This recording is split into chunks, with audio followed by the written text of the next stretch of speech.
ঠিক আছে বাবু, রাখছি। ওই তোকে আমি 1000 বার করে বলেছিলাম না ছেলেটার সঙ্গে কথা বলবি না, ছেলেটা একদম ভালো না। কে বলেছে সে ভালো না? সে কত ভালো তুমি জানো? হ্যাঁ কত ভালো জানি, তাদের ঘরে পল্টু এসে আমাকে বলে গেছে ছেলেটা মদ খায়, মাতালামি করে রাস্তায় পড়ে থাকে। পল্টু তো একটা বড় মাতাল, সে কথা কি বলেছে? তুমি তার কথা শুনে নিয়েছো?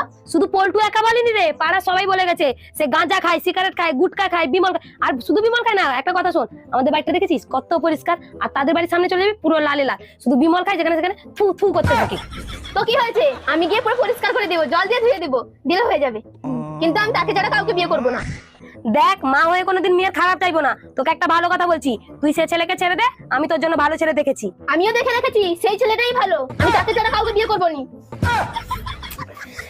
আরে তুই আমার কথাটা শোন, আমি যে ছেলেটাকে দেখেছি তাদের দোতলা পাকা বাড়ি আছে, পুরো ঘরে স্টাইল বসানো আছে। আরে মা, সেটা স্টাইল না, সেটা টাইলস।